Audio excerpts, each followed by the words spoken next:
Mapagpalang araw po sa lahat ng nakikinig.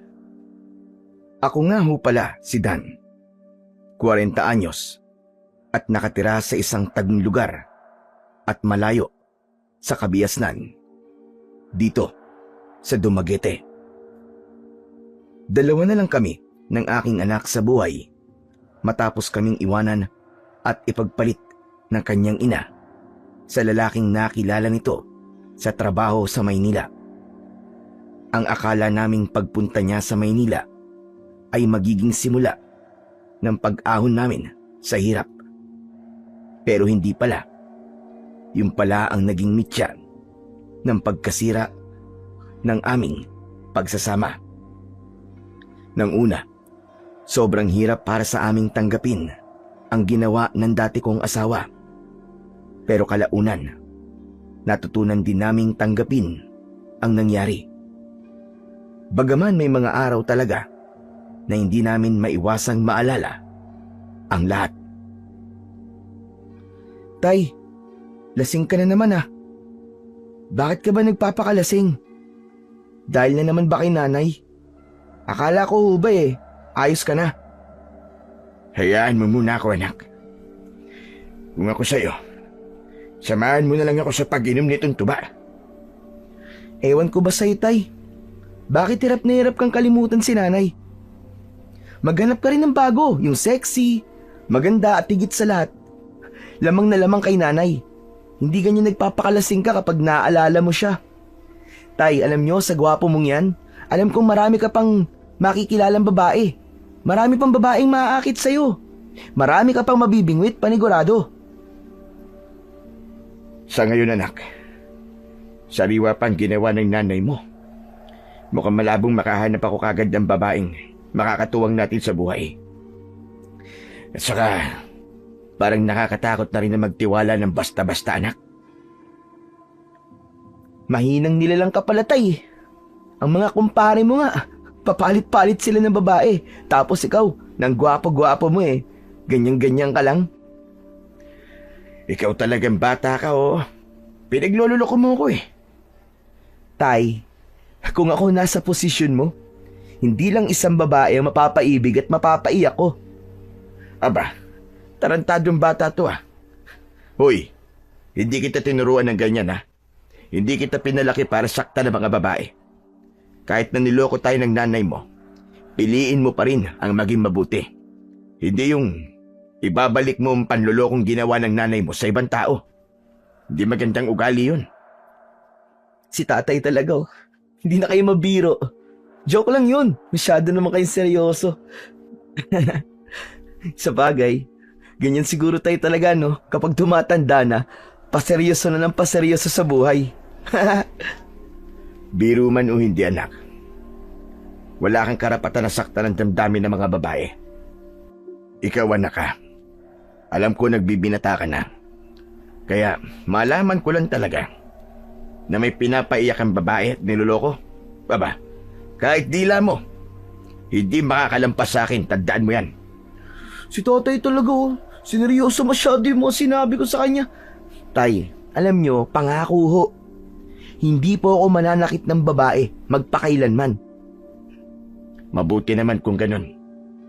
O siya, sige, matulog ka na nga roon. At maaga pa tayong mangangaso bukas. Akala ko ba tay, masakit ang likod mo? Gawa ng pagpapanday mo sa kulungan ng baboy natin. Hindi naman nagaano Nakakatuwa nga. At may maibibenta na tayong big sa bayan kapag nanganak na ang inahin natin. Kapag nakaluwag-luwag tayo, anak, babalik ka sa pag-aaral. Baka sa susunod na taon makayanan na natin to. Yes, sana nga po tay. Pero parang nakakahiya na pong bumalik. Ang magiging mga kaklase ko po malayo na po yung edad sa akin Anak, ang pag-aaral ay hindi nasusukat sa edad. Isa pa, hindi rin to karera na kung sinong mauuna siyang panalo. Ang mahalaga ay yung kagustuhan mong matuto. Kahit ilang taong ka pa, kahit mas matanda pa ang edad mo sa kanila, basta nagsusumikap ka sa pag-aaral, walang makakahadlang sa'yo. Opo tay, Pero hindi ko talaga maiwasang makaramdam ho ng hiya eh. Ang tagal ko na rin po kasing tumigil sa pag-aaral eh. Iniisip ko po baka pagtawanan lang po ako ng mga basbata sa akin na marunong pa po sa akin. Tsaka minsan po, naiisip ko tuloy, baka huli na po para sa akin ng pag-aaral. Huwag mo ngang iniisip yan, anak. Walang huli sa taong may pangarap. Hindi mo kailangang ikahiya na bumalik sa pag-aaral. Ang kahihiyan ay para lang sa mga taong sumusuko.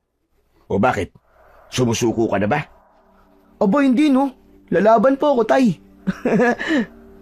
Yun naman pala eh. Pero tay, hindi ko na po kasi alam kung saan po ako magsisimula ulit. Baka mawalan lang po ako ng gana kapag nakita ko yung mga dati kong kaklase na nasa mataas na estado na. Natural lang yan, anak. Lahat naman ng bagay mahirap sa umpisa eh. Pero tandaan mo, nandito lang ako palagi. Susuportahan kita. Basta't ang mahalaga, huwag kang mawalan ng pag-asa. May awa ang Diyos, anak. Salamat tay ah. Ang totoo niyan. Gusto ko na po talaga matutong magbasa at magsulat ng maayos. Gusto ko patunayan po na kaya ko rin. Kahit medyo nahuli nga lang ako. Iyan ang gusto kong marinig sa'yo. Hindi mahalaga kung nahuli ka, anak. Ang mahalaga ay hindi ka tumigil sa pangarap mo. Sa tamang panahon, makikita mo rin ang bunga ng pagsisikap mo. Kaya hayaan mo, kapag nakapag-ipon ako, babalik ka na talaga sa pag-aaral. Opo, salamat po tay. Sa murang edad, ay napilitan ng huminto sa pag-aaral si Ibok dahil sa kahirapan ng buhay namin at dala na rin ng kalayuan ng eskwelahan sa aming lugar. Kailangan pa kasi niyang maglakad ng ilang milya araw-araw para lang siya ay makapasok. Dahil dito, mas pinili na lang naming maghanap buhay. Ang aming tanging ikinabubuhay ay ang pag-aalaga ng baboy ramo at pangangaso sa gubat. Sa pangangaso namin na itataguyod ang aming pang-araw-araw na gastusin at pangangailangan. Sige na, anak. Maglatag ka na ng banig at matutulog na tayo. Maaga pa tayo bukas sa gubat para mangaso. Dapat marami tayong mahuling ilahas na daga para tiba-tiba ang bentahan natin sa merkado. Kapag nakarami po tayo tay mag-iwan din po tayo para may uulamin din po tayo. Sige ba? Walang kaso sa akin yun, anak. Mag-aayos na po ako ng higaan natin tay para makatulog na po tayo. Tama na rin po yan. Mamaya hindi na lang po ang likod yung nirereklamo nyo na masakit eh. Pati na rin po ang sikmura nyo. Kayo pa naman umiinom po kayo ng alak kahit wala pa po kayong kain. Teka nga, sino ba talaga ang tatay sa atin dalawa dito, ha, Ibok? Bakit kung pagsalitaan mo ko parang ikaw pa ang mas matanda sa atin dalawa? Aba tatay, pinapaalalahanan lang po kita at baka maiwan po akong mag-isa sa buhay. Wala na nga po si nanay, baka pati ikaw. At saka tay, sinasabihan lang naman po kita dahil mahal kita. Hindi ko po gustong makita kang umiinda ng sakit dahil din po sa kagagawan nyo. O na, ang dami mong daga. Sige na, ayusin mo ng banig. Sumunod ka kagad sa loob tay Huwag mo nang hintayin pang ipalunok ko yung bote ng alak mo sa'yo. Aba, ano sabi mo? Tarantadong batang ito Biro lang tay. At sabi ko po, bilis-bilisan nyo na po dyan nang makatulog na po tayo. Bakit ba? Pwede ka namang maunang matulog Wala naman sa akin ang mga mata mo. Buti sana kung bit-bit ko para sabay tayong pumikit. Ewan ko sa'yo tay, ang kulit mo talaga. Alam niyo tay, ang ingay nyo kapag nakakainom kayo. Kung gusto mo ng tahimik, takpan mo na lang ang tenga mo. Basta tay, sumunod ka na Huwag nang matigas ang ulo mo Huwag mo nang ubusin pa yan tubatay. O sige na, matulog ka na. Pumasok ka na rin sa loob. Ilang lagok pa ng alak ang ininom ko bago ako tuluyang pumasok sa loob ng kubo. Pagpasok ko, nadatnan ko si Ibok na mahimbing nang natutulog. Dahan-dahan akong humiga sa tabi niya at ipinikit ko na rin ang aking mga mata. Ngunit kahit na nung pilit kong matulog, hindi ko maiwasang mapaisip sa kalagayan namin. Gusto kong pag-aralin ang anak ko Gusto kong may marating siya sa buhay. Pero sa ngayon, walang-wala pa talaga kaming kakayahan. Napabuntong hininga na lang ako at napaluha. Umasa ako na balang araw ay baka magbabago rin ang takbo ng aming buhay. Tay, ano pong iniiyak niyo dyan? Anak nan, gising ka pa pala. Akala ko tulog ka na. Huwag mo na lang akong pansinin. Naluluwa lang ako sa kalagayan natin, anak. Naaawa rin ako sa iyo eh. Tay, wag ka nang umiyak dyan. Pumapangit ka kapag umiiyak ka, tay.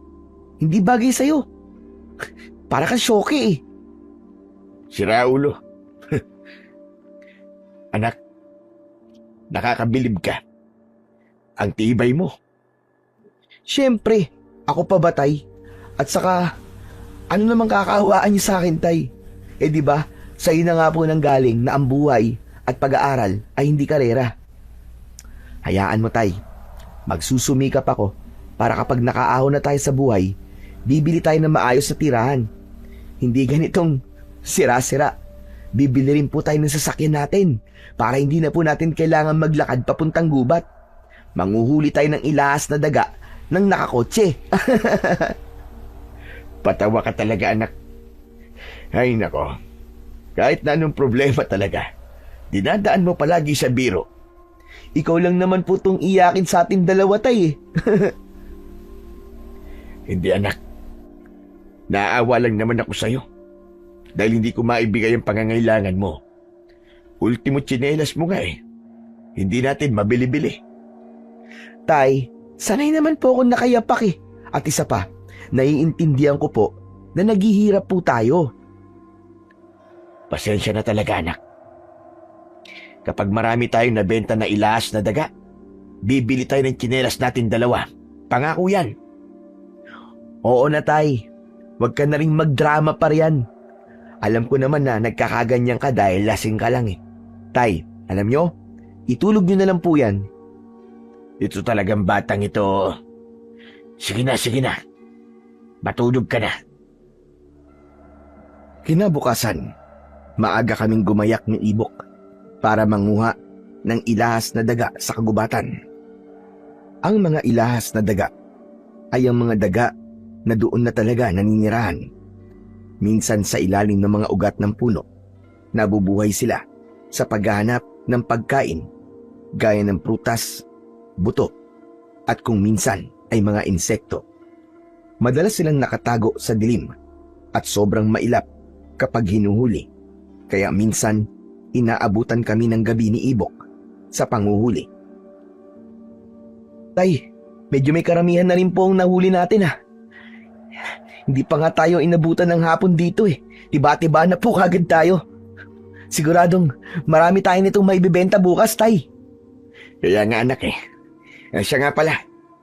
Hindi ka pa ba nagugutom? Tanghali na, wala pa tayong tanghali ang dalawa. Nagdala ako ng kanin dyan.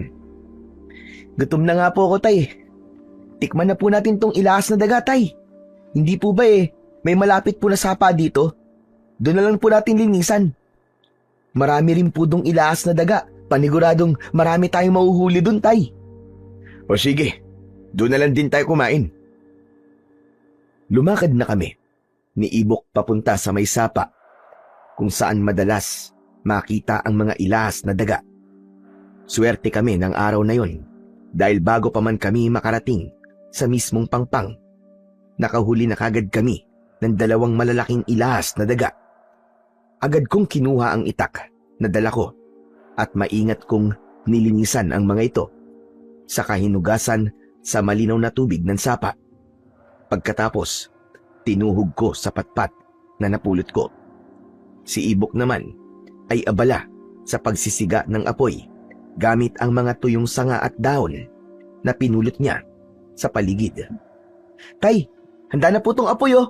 Iawin na po natin yan para makakain na po tayo. Natatakam na po ako.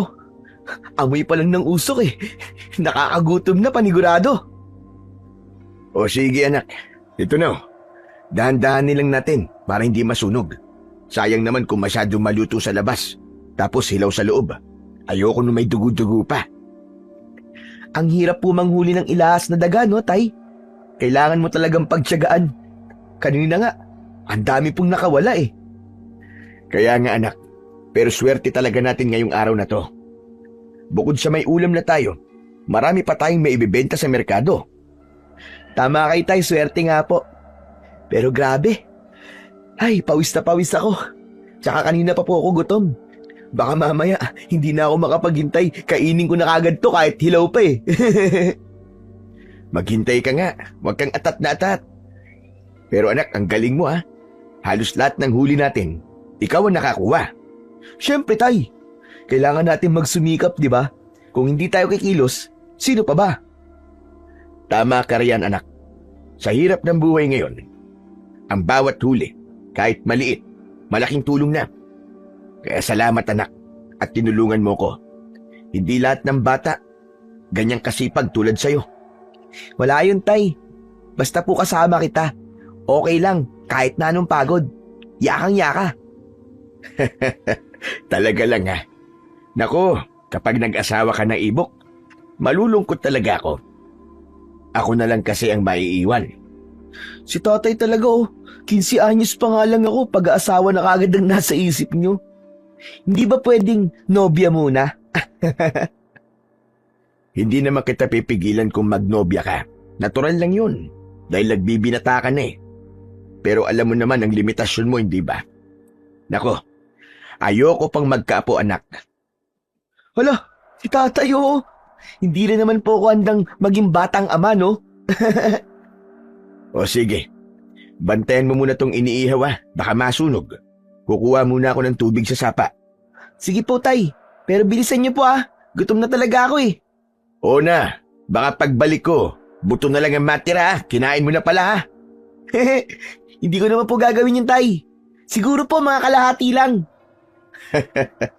O sige na, kukuha muna ako ng tubig natin. Mamaya mabulunan pa tayo. Wala tayong panulak. Sige po, Tay, ingat po kayo. Sandali muna akong kumuha ng tubig sa sapa.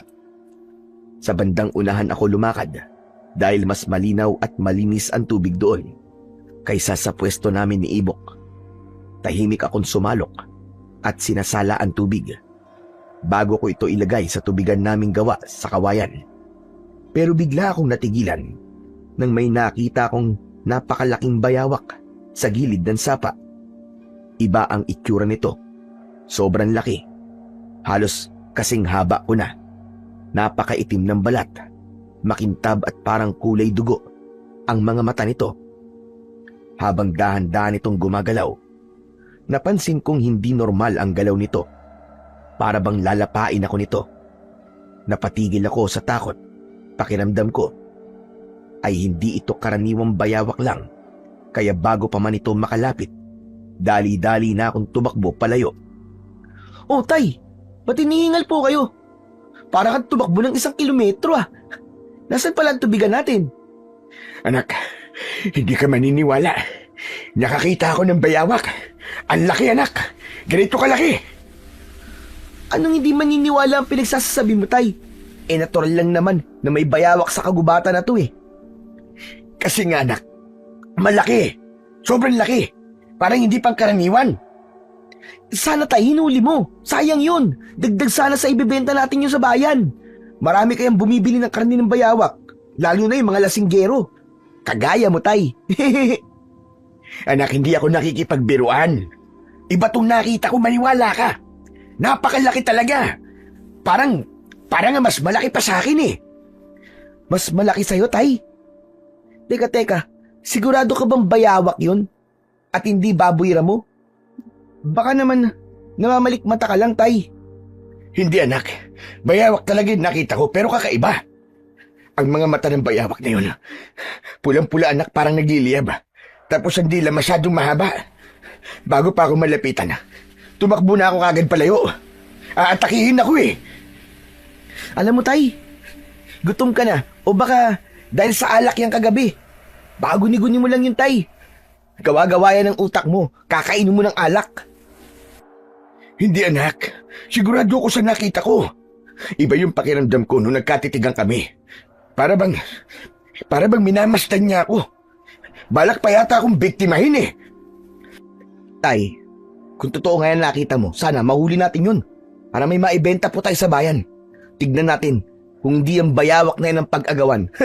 Lalo na, at sabi nyo nga po, napakalaki, di ba? Halos mas malaki pa po sa katawan nyo. Pero anak, nabalitaan mo na ba ang bali-balita? Baka hindi lang basta hayop yun. Baka may halong kakaibang nilalang, anak. Alam mo naman dito sa gubat kung ano-ano mga kwento ng mga tao rito. Saka na po ako maniniwala sa ganyan, Tay, kapag nakita ko na po mismo. Pero mabuti, kung wag muna tayo magpalalim ng gabi dito sa gubat, anak. Hindi ko gustong titignan nila lang na yun sa akin. Parang may masamang ibig sabihin. Si tatay talaga oh. Akala ko ba bibili tayo ng tsinelas natin dalawa? Paano tayo makakabili kung hindi tayo manghuhuli ng marami? Kaysa naman tayo mahuli ng dambuhalang bayawak na yun. Kahit hanggang alas 5 lang po tayo, Tay. Basta, madagdagan lang po natin itong mga mahuhuli natin. Sige, hanggang alas 5 lang tayo dito. Tandaan mo, bababa pa tayo ng kagubatan. Opo, Tay. Oh, tamang-tama. Luto na po pala tong inihaw nating ilahas na daga. Ang bango, oh. Halos hindi ko na mapigilan ang sarili kong kumuha. Mabuti naman at hindi nasunog. O sige, tig-iisa tayo riyan. Gutom na rin ako eh. Oh, ito po, Tay. Dahan-dahan po at mainit, ha. Pero siguradong masarap to, Tay. Ang tagal kong hinintay to. Parang amoy pa lang ulam na. Natatakam na talaga ako. Wala talagang tatalo sa simpleng lutong gubat. Ang sarap nga, Tay. Pero hindi ko rin po makalimutan ang kwento mo kanina, Tay. Baka mamaya may sumilip dyan sa likod mo na dambuhalang bayawak na may pulang mata. Nang aasar ka ba talaga, anak? Pero Tay, aminin mo, natakot ka kanina, no? Aba malamang. Halos manginig nga lahat ng kalamnan ko nang makita ko ang ganong kalaking bayawak eh. At saka, wag mo na nga banggitin yan habang kumakain tayo. Baka mawalan pa ako ng gana. Asus! Sa ganito kasarap na ulam, mawawalan ka po ng gana? Pero seryoso ko, anak. Maniwala ka. Totoo talaga yung nakita ko. Hindi yun isang pangkaraniwang hayop lang. Sana po, Tay. Mahuli natin yun. Bilisan mo na nga lang sa pagkain mo. Tama ng kuda. Opo. Ikaw naman kasi, Tay, eh. Hindi naman ako magsasalita kung hindi ka kwento ng kwento eh. Tumahimik ka na nga, Ibok. Nguyain mo ng mabuti ang kinakain mo at baka mabulunan ka. Wala pa man din tayong tubig dito. Opo. Tay, mamaya daanan po natin yung tubigan na naiwan nyo. O sige. Nagpatuloy kami ni Ibok sa pagkain. At matapos yun, ay nagsimula na naman kaming manghuli ng mga ilahas na daga. Pagsapit ng alas 5 ng hapon, nagsimula na kaming magligpit ng mga gamit namin at bababa na kami ng kagubatan. Hala, Tay, nakalimutan natin daanan ng tubigan natin. Balikan po natin. Saglit lang naman yun eh. Wag na, anak. Balikan na lang natin bukas. Hindi ako mapalagay dito eh. Para may kung anong kakaiba sa paligid eh. Si tatay naman talaga, oo. Huwag kang matutukutin, Tay. Baka yung bayawak na nakita mo kanina, paguni-guni mo lang talaga yun. Malay nyo mamaya, makatsamba pa tayo ng mas malaking hayop. Mas mahal po yun, Tay. Makakabili pa tayo ng mas maraming bigas at ulam. Iba yung pakiramdam ko eh. Hindi talaga ako mapakali. Alam niyo, Tay, tigilan niyo talaga ang kakainom ng alak. Baka dahil lang sa alak yan eh. O baka kaya pagod lang. Kanina pa tayo naglalakad, Tay ah. Tignan niyo, wala namang kakaiba sa paligid. Tahimik naman. Ganito ba ang lugar na nakakatakot, Tay? Oo nga, tahimik. Pero yan ang mas nakakatakot. Hindi mo alam kung kailan may aatake sa'yo. Ay nako, sige na nga. Tatay naman eh. Masyadong duwag. Umuwi na tayo. Bukas na rin tayo bumalik dito. Oo na po. Pero sayang talaga. Kung alam ko lang, kanina pa tayo nakahanap ng mas malaking huli. Mas mabuting ligtas tayo, anak, kaysa magsisi sa bandang huli. Tara na. Baka kung anong nilalang pa ang biglang humarang sa atin. Opo. Tahimik namin binagtas ang daan pauwi. Medyo madilim na ang paligid. Pero malinaw pa rin naming nakikita ang dinadaanan namin ng anak kong si Ibok. May dala namang kaming lampara at flashlight na di baterya. Kaya kahit gabihin kami, hindi kami masyadong nag-aalala. Tay, pwede po bang huminto muna tayo sandali? Oh, bakit na naman, Ibok? Kanina pa tayo naglalakad. Malapit na tayo sa bahay. Ano naman magagawin mo? Ang sakit na po kasi ng tiyan ko, tay. Parang masakit dito. Siguro, nasobran ako sa kain ng ilaas na daga. Naparami yata ang kinain ko kanina, tay. Ayan ka na naman kasi, anak eh. Ilang beses ko bang sinabing dahan-dahan lang sa pagkain? Akala mo ba walang epekto yan? Sobrang taba pa naman ng ilaas na daga. Tay, ang sarap po kasi. Matagal na rin akong di nakakakain ng ganun. Di ko na nga napigilan eh. Ngayon tuloy, parang pinipilipit yung bituka ko. Nadudumi na po ako. Para po akong... Basta, ewan ko, nakadungaw na eh. Ayan, naparusahan ka ng sarili mong katakawan. Oh, saan mo balak dumumi, ha? Sa gitna ng gubat na to? Baka mamaya may makakita sa'yo dyan. Mapahiya ka pa. Masilip ka pa riyan. Tay naman eh. Hindi ko na kaya eh. Kahit saan na lang. Basta't wag mo akong titignan ha. O sige na, sige na. Diyan ka na sa likod ng punong yan. Pero bilisan mo ha. Huwag kang magtatagal. Baka kung anong lumabas dyan bukod sa dumi mo. Sige po tay. Pero wag po kayong lalayo ha. Nakakatakot dito. Baka yung bayawak po na sinasabi nyo kanina lumitaw bigla.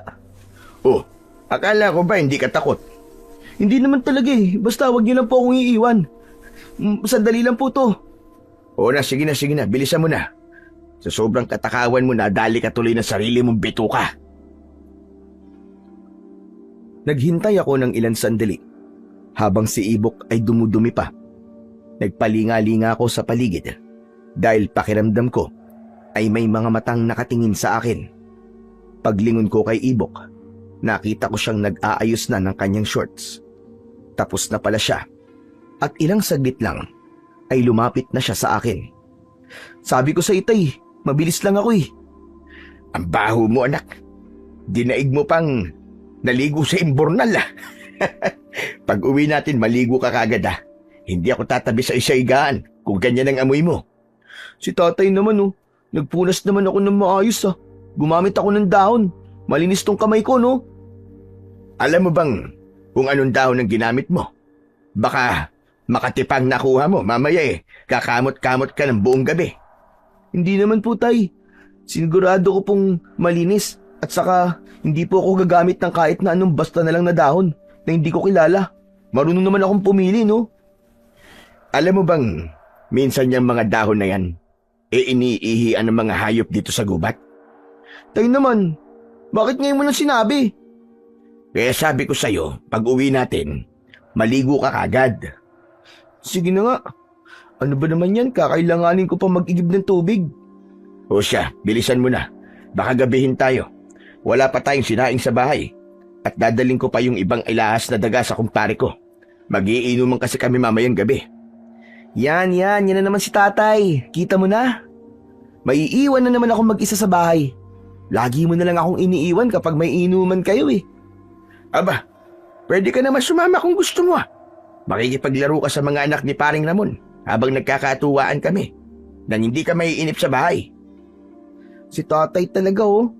Binata na po ako no. 15 anyos na po ako tay. Tapos gusto niyo pa ako makipaglaro sa mga anak ng Paring Ramon nyo. 3 taon pa lang yun eh. Baka isipin ng mga tao na isip bata ako. Alam ko na yan tay. Kaya gusto mo akong kasama para kapag lasing ka na, may magbubuhat sa'yo pa uwi. Ganun yun. Minsan lang naman anak eh. Nakakawala ng pagod ang konting tagay. Pagkatapos ng buong araw na trabaho sa gubat, gusto ko rin namang makapagpahinga kahit papano.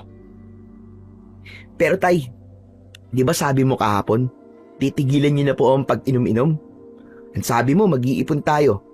Gusto ko rin na makapag-ipon tayo para makabili ng bagong itak at lambat na lalagyan natin ng mga nahuli nating ilaas na daga. Paano tayo makakaipon kung lagi mong nilalagay sa alak yung kita natin? Oo nga, alam ko naman yun, Ibok. Pero huwag kang mag-alala. Hindi naman ako magpapakalasing tulad ng dati. Pupunta lang ako ron ng saglit. Iatid ko lang yung mga ilaas na daga. Binili rin kasi yun ni paring Ramon at isa pa. Umiinom ako, pero hindi naman ako gumagastos ano.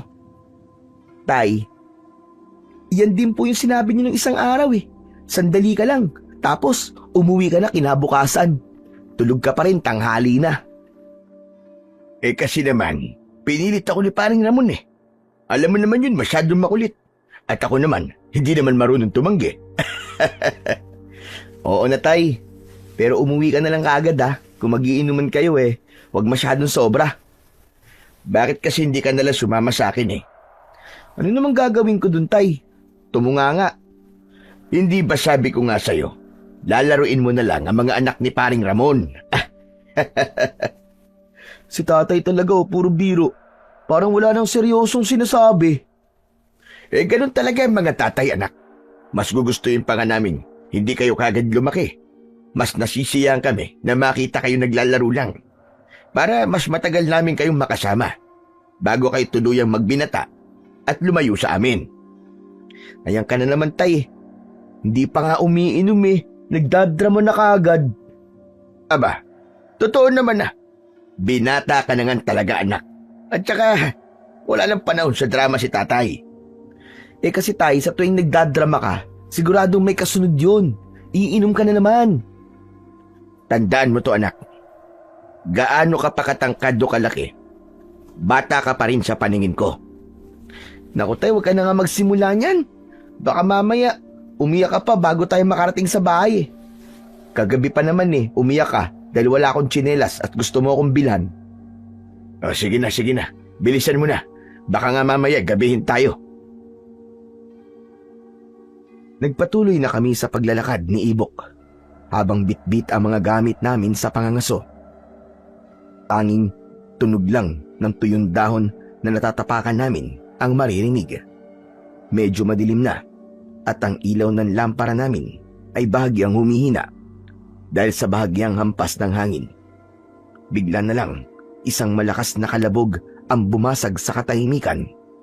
Napahinto kami pareho ni Ibok at napatingin sa itaas. Mula sa punong akasya, may bumagsak na malaking hayop. Agad kong nakilala yon dahil yun din ang bayawak na nakita ko kanina sa sapa. Ngayon ay mas malinaw ko na itong nakikita. Napakalaki talaga nito. Mahaba at matalim ang mga kuko. Makintab ang balat at parabang nagngangalit ang mga mata. Tay! Yan ba sinasabi mong bayawak? Grabe! Tama ka nga, tay! Sobrang nakakatakot! Ang laki, tay! Oo, yan nga yun anak. Kaya nga sabi ko sa'yo kanina, di ba? Nabilisan natin ang pag-uwi. Hindi yan ordinaryong bayawak, anak! Tay, tingnan niyo po yung mga mata niya. Pulang-pula po. Para bang galit na galit. Parang gusto po tayong lamunin ng buo. Huwag kang lalapit, anak. Dahan-dahan lang. Baka marinig tayo. Mukhang nagmamasid pa yan. Sa laki niyan, baka isang kagat lang yan. Magkalasog-lasog agad tayo. Tay, tignan mo yung dila, ang haba. Parang ahas.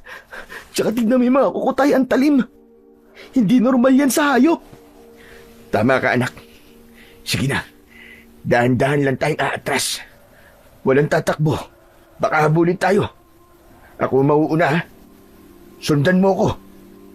Tay, natatakot ako. Huwag kang matakot, anak. Hanggat kasama mo ko, walang makakagalaw sa'yo. Pero makinig ka sa akin. Kapag sumigaw ako, bilisan mo lang ang lakad at huwag kang lilingon. Naiintindihan mo? Opo, tay. O sige na, Ibok. Pagbilang ko ng 3, dahan-dahan tayong aatras, ha? 1, 2. Tay, wag mo akong bibitiwan, ha? Bago pa kami makatakbo, dahan-dahan itong gumapang palapit sa amin. Para bang gutom na gutom. Ramdam ko ang malamig na hangin na gumapang sa katawan ko at ang mabilis na tibok ng puso ko. Napatigil kaming dalawa ni Ibok. Walang makapagsalita sa sobrang takot. At bago pa kami makatakbo, bigla na lang naming nakita kung paanong ang malaking bayawak ay unti-unting nagbago ng anyo. Ang katawan nito'y lumiit. Ang balat ay tila nagsimulang magbago. Hanggang sa harap namin ay nakatayo na ang isang hayop. Nakahawig ng aso, pero may mahabang pangil, matatalim na kuko, at nakakatakot na itsura. Tay, ano po nangyayari? Kanina bayawak lang yan ah. Bakit parang naging aso? Tay, ang laki ng ngipin. Tay, ang pangit ng itsura. Hindi ordinaryong hayop yan, anak. Hindi na ito bayawak. Isa itong halimaw. Isa itong aswang, anak. Aswang? Tay, tumakbo na tayo. Hindi natin kaya yan. Isang dapis lang ng matatalim na kuko niyan sa atin, siguradong mababalatan tayo ng buhay, Tay. Hindi tayo pwedeng tumakbo, anak. Kapag tumakbo tayo, mas lalo tayong hahabulin yan. Ihanda mo ang sibat mo, pati ang itak. Kakailanganin natin to. Tay, hindi ko alam kung kaya ko. Ngayon lang ako nakakita ng ganitong klaseng nilalang eh. Kaya mo yan, anak. Kaya mo. Tandaan mo. Hindi lang lakas ang panlaban sa ganitong pagkakataon. Kailangan mo din ng tapang. Hindi ba't kanina nagtatapang-tapangan ka? Ngayon mo ilabas ang tapang mo na nasa harap na tayo ng halimaw na to. Kapag natakot ka, mas lalo kang bibigyan ng dahilan ng halimaw na yan para kainin ka ng buhay. Diyos ko, ano ba naman tong kapahamakan na to? Akala ko biro lang ang mga pinagsasasabi mo kanina, Tay eh. Hintayin natin ang halimaw na yan, ang unang gumalaw. Kapag lumapit, ikaw ang unang titira sa paanan. Ako naman sa ulo. Dapat sabay tayo, anak, ha? Para hindi siya makabangon pa. Sige po, Tay. Huwag kang aalis sa tabi ko kahit anong mangyari. Umatungal lang malakas ang aswang. Para bang naghahanda na itong umatake sa amin ni Ibok. Ang puso ko halos lumabas na sa dibdib ko sa sobrang bilis ng kabog, sa takot, habang nakatitig ako sa nilalang na yon. Bigla itong tumalon sa ere. Balak itarak ang matutulis nitong kuko sa dibdib ko. Mabuti na lamang at mabilis kong naiwasan yon at agad namang sumugod si Ibok. Gamit ang kanyang matalim na sibat, tinamaan niya ang aswang sa dibdib nito. Ngunit imbis na huminto, parang hindi man lang ito natinag. Mabilis lamang nitong tinanggal ang sibat na para bang wala lang at nakangising muling sumugod sa amin. Anong kailangan mong aswang ka? Akala mo ba basta-basta mo lang kami masisindak? Nagkakamali ka! Hindi ito nagsalita. Bagkus, naglalaway lamang ito habang tinititigan kami ng anak ko. Parang sinusuri kami nito bago siya muling umatake. Tay, kunin mo tong itak. Susubukan ko ulit na tamaan siya ng sibat. Tapos, ikaw naman, tagain mo ang ulo niya. Oo, siguraduhin mo matamaan mo muna ang paa o bandang katawan niya para hindi siya makagalaw. Huwag kang magmadali, anak, siguraduhin mo. Huwag kang titingin sa ibang bagay. Tumingin ka lang sa galaw niya. Opo, Tay. Susubukan ko. Huwag mong kalimutang hawakan ng mabuti ang sibat. Kung madulas, baka maging problema yon. Ilagay mo ang paa mo ng pantay sa lupa at gamitin ang buong katawan mo. Hindi lang ang braso mo. Opo, Tay. O ano, handa ka na ba? Sige, Tay. Handa na po ako. Sa bilang ko ng 3, iagis mo sa bandang puso niya. Ayos? Opo. Ipinako ni Ibok ang tingin sa galaw ng aswang. Dahan-dahan kaming pinalibutan ng nilalang.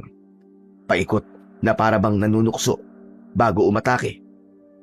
Gusto nitong lituhin kami para mabilis niya kaming masugod ni Ibok. Mabuti na lamang at alerto ang anak ko. 1, 2, 3. Ngayon na! Sibatin mo na sa Ibok! Sabay ng malakas kong sigaw ang mabilis na paghagis ni Ibok ng sibat sa nilalang. Akala ko ay tatama na yun sa aswang, ngunit dumaplis lang ito sa balat nito na nag-iwan ng mababaw na sugat na lalo lang nagpagalit sa nilalang. Anak nang, naloko na! Tay, anong gagawin natin? Ang bilis naman niya! Kumalma ka muna, anak. Bantayan mo lang ang galaw niya. Ako munang lalapit. Papayagan ko siyang umatake sa akin. Kapag nakakuha ko ng tiyempo, ay mabilis mong kunin ang sibat. Opo! Pag napatingin siya sa gawi ko, bilisan mong pagtakbo papunta sa likod niya at itusok mong sibat sa tagiliran o sa likod. Doon siya mas mahina. Huwag kang magpapanik, anak. Tandaan mo mga sinabi ko. Huwag kang magpapalamon sa takot mo. Sige, tay. Susubukan ko. Sige, iandar mo ang sarili mo at hintayin ang aking hudyat. Tahimik akong humakbang. Papalapit sa aswang. Pinilit kong kontrolin ang hininga at ang galaw ng aking katawan. Kalaunan ay mabilis akong umatake sa kanya. Pero tuso ang aswang na ito. Bigla rin itong umatake pabalik sa akin ng mabilis. Parang kidlat ang bilis ng galaw nito. Hindi agad ako makapag-isip ng gagawin sa pagkabigla ko. Mabuti na lamang, ilang sandali lamang, ay mabilis akong nakaiwas sa balak nitong pagdiin ng kuko niya sa katawan ko. Sa gilid ng mga mata ko, nakita ko si Ibok na tumakbo. Hawak ang sibat na kanina ay hindi tumama. Nagmamadali siyang sumugod para tumulong. Dinaganan ako ng aswang at napahiga ako sa lupa. Hindi na ako makagalaw. Nanginginig ang mga kamay ko sa sakit at takot. Kahit na nahihirapan, kinuha ko pa rin ang itak at kahit masakit sa kamay, tinaga ko ito sa paa. Tumigas ang kalamnan niya nang humiwa yon sa kanyang balat at sumigaw ng matinis. Biglang tumagas mula sa sugat ang isang itim at mabahong likido. Kumalat din ang amoy na parabang nabubulok. Napaatras ang aswang at nagingit-ngit habang namumula ang mga mata nito sa galit. Si Ibok naman, agad na kinuha ang pagkakataon para saksakin sa likod ang aswang gamit ang kanyang sibat. Agad itong umatungal sa sakit at gumulong-gulong. Grabe, tay! Akala ko po katapusan na po natin dalawa. Akala ko po hindi na tayo makakaligtas. Ang bilis at ang lakas po ng aswang. Akala ko nga rin, anak. Akala ko talaga katapusan na. Mabuti na lang at hindi tayo nagpatinag. Kung nagpadala tayo sa takot, baka pareho na tayo wala ngayon. Ay, ang likido po na lumabas po sa kanya, ang baho. Parang amoy patay na hayop. Oo, anak. Ganyan talaga ang dugo ng mga nilalang na yan. Ang kamay ko po, tay, nanginginig pa rin. Hindi ko alam kung dahil ba sa takot o sa pagod. Pero tay, aaminin ko po, muntik na po akong umiyak kanina. Sandali kaming natahimik ni Ibok. Pareho kaming hingal at alerto. Sa di kalayuan sa pwesto namin, maririnig ang mahinang ungol ng sugatang aswang. Patuloy pa rin ito sa pag-atungal sa sakit ng pagbaon ng sibat sa kanyang likuran. Huwag tayo magpakampante. Hindi pa tapos to. Kapag nakabangon yan, baka sumugod ulit. Ihanda mo ulit ang sarili mo, anak. Opo, tay. Hindi ako uurong. Ganyan ang gusto kong marinig. Ngayon, tapusin na natin ito. Tinulungan akong tumayo ni Ibok at mahigpit kong hinawakan ng itak ko. Saka ko tinaga ang ulo ng aswang. Tumalsik ang ulo nito. Kalaunan ay ang aswang ay nagkatawang tao. Isang lalaki na sa tansya ko ay nasa 30 anyos. Hugot na ang ulo nito. Dali-dali namin ni Ibok yung tinabunan ng mga layang dahon at sinunog ang katawan ng aswang. Sinigurado namin na wala kaming naiwan. Ayon kasi sa paniniwala, hanggat hindi sinusunog ang katawan ng aswang, kaya nitong muling mabuhay. Grabe, tay! Natalo po natin yung aswang! Ang galing natin! Akala ko, hindi na tayo makakaligtas eh. Ngayon lang ako nakatagpo ng ganong nilalang sa buong buhay ko, tay. Parang bangungot, ano? Pero totoong-totoo talagang nangyari. Kahit ako, anak, hindi ko rin alam kung saan lupalop galing ang halimaw na yun. Hindi pa ako nakakita ng ganong kalakas, matulin, at parang hindi nasasaktan na klase ng halimaw. Bago pa lang talaga sa akin. Akala ko sa mga kwento nga lang yung nangyayari, tay eh. Pero tay, totoo pala talaga, no? Totoong may mga nilalang na kagaya nun. Nakakamangha. Pero nakakatakot din. Akala ko nga kanina maiihina ako sa salawal ko eh. Oo anak, siguradong hindi lang siya nandito. Baka mas marami pa. Ibig sabihin, pwede pa tayong atakihin ulit? Posible. Kaya simula ngayon, kailangan natin maging alerto palagi. Maging maingat tayo. Hindi na pwedeng basta-basta lang tayo pumunta sa kagubatang ito. Tama ka po, tay. Kaya kapag mangangaso ka, tay, lagi kita sasamahan. Ay, siya nga pala, tay. Yung itak mo, halos maputol na sa kakataga mo kanina. Dapat yata, palitan na natin yan. Oo nga, tama ka anak. Pero alam mo ba itong itak na to? Nako, marami ng pinagdaanan to kasama ko. Parang bahagi na ito ng katawan ko. Kaya nga po Pero tay, ang tapang niyo po kanina. Akala ko talaga matatalo na tayo Natakot po ko lalo nung dinagan ng kapunong halimaw. Sa laki ba naman nung aswang na yun, halos hindi na kita makita. Aba, hindi basta-basta sumusuko ang tatay mo anak. Lalo na kung anak ko ang ipagtatanggol ko. Kaya nga po hangang-hanga po ako sa inyo lalo tay. Pero sana tay sa susunod, hindi na tayo makatagpo ng ganon. Diyos ko, nakakatakot talaga. Sana nga anak. Pero kung sakaling mangyari ulit yon, alam na natin ang gagawin. Hindi na tayo tulad kanina na mababalot ng takot at walang plano. Ngayon, handa na tayo. Tama ka tay. Ang sakit na po ng paa ko tay. Uwi na po tayo. Ako rin, ang sakit ng buong katawan ko. Bukas na lang ako pupunta kay paring Ramon. Parang bibigay na rin ng binti ko Tama yan tay. Imbis na magpakalasing ka, itulog mo na lang. Oo na, tama na. Bumaba na kami ni Ibok mula sa kagubatan.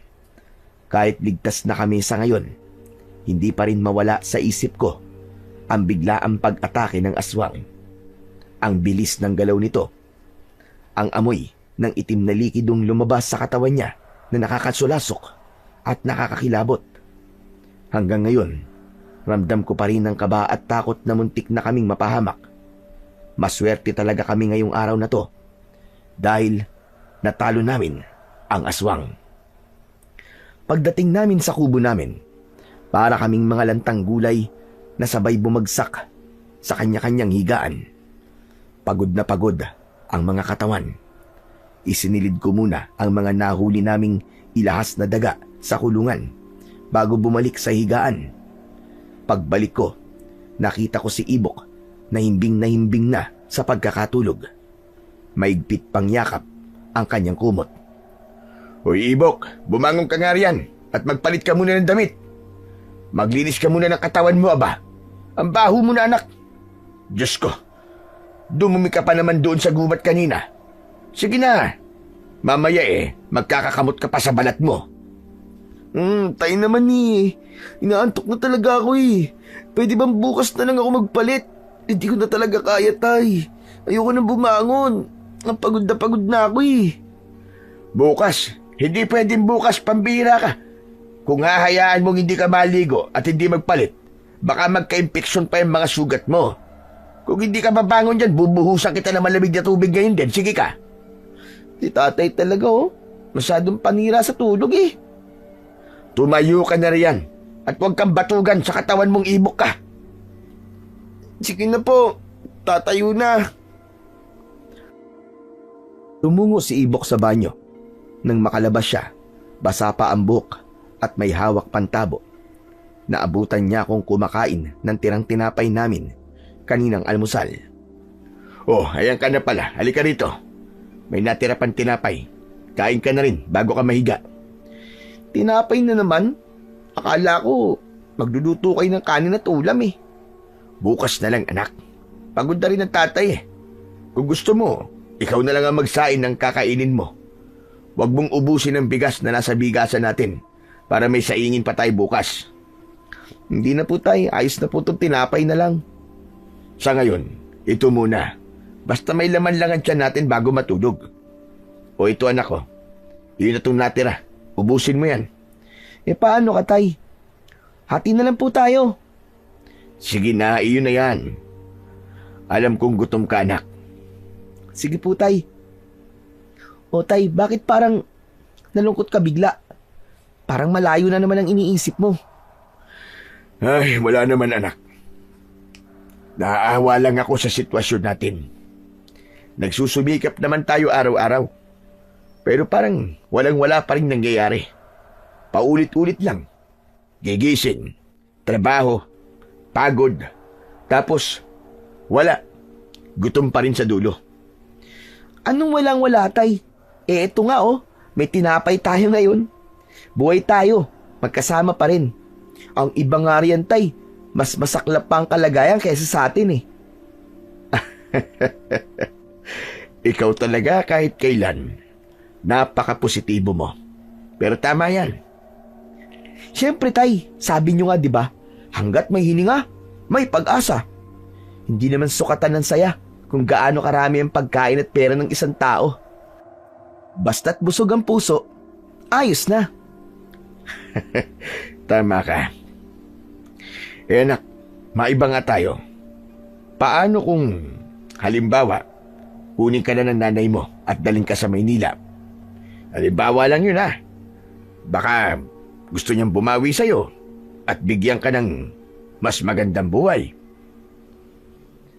Kaya ka naman pala malungkot, tay eh. Yan naman pala ang iniisip mo eh. Pero bakit naman niya ako kukunin? Pinabayaan niya na nga tayo noon pa, di ba? Pinagpalit nga niya tayo sa ibang lalaki, di ba? Oo nga, anak. Pero minsan kasi naiisip ko, baka nagsisisi na siya. Baka gusto niyang itama yung mga pagkakamali niya sa'yo. Itama ang pagkakamali niya sa akin? Bakit? Sa akin lang ba siya nagkamali, tay? Hindi ba pati sa inyo yun? Iniwan niya tayo pareho. At ngayon, pagkatapos ng lahat, gusto mo pa siyang pagbigyan? Ganun ba, tay? Hindi ko sinasabing pagbibigyan natin siya, anak. Makinig ka nga muna, Ibok. Pinapairal mo na naman ang galit mo eh. Ang sinasabi ko lang, baka gusto niyang humingi ng tawad sa'yo. Tawad? Anong silbi ng tawad kung iniwan niya tayo nung pinakakailangan natin siya? Kung totoo man yung sinasabi mo, tay, hayaan na lang natin siya. Masaya na siguro siya ron. Huwag na nating guluhin pa. Hindi ko naman kailangan ng mag-aarang bahay o mamahaling mga gamit eh. Pansamantalang tumigil si Ibok. Nakita ko pang tumulo ang luha ng anak ko bago siya sumigaw. Tsaka wala na rin naman akong pakialam sa kanya, tay. Magsama sila ng bago niyang asawa. Anak, hindi kita tinuruan ng ganyang asal Nanay mo pa rin yun. Kahit ano pang mangyari. Alam ko naman yun, tay. Pero hindi ko pa rin kayang kalimutan kung paano niya tayo tinalikuran. Balang araw, anak, maiintindihan mo rin kahit na masakit. Mas magaan sa puso yung marunong magpatawad. Hindi para sa kanya, kundi para sa sarili mo. Bahala na po siya sa buhay niya. Kung anong pinili niyang landas, di dun siya. Hindi ka ba talaga sasama sa kanya, anak? Bakit naman po ako sasama sa kanya, tay? Ito ang buhay natin eh. Dito ako lumaki, ito ang lugar ko, at ito ang tahanan ko. Kahit na may pera na raw ngayon ng nanay mo. Abay, balita ko, nagtayo sila ng maliit na negosyo ng bago niyang asawa. Ano naman ngayon kung may negosyo sila, pakialam ko. Hindi ko naman kailangan ng pera nila, no? Hindi ko rin kailangan ng bago niyang pamilya.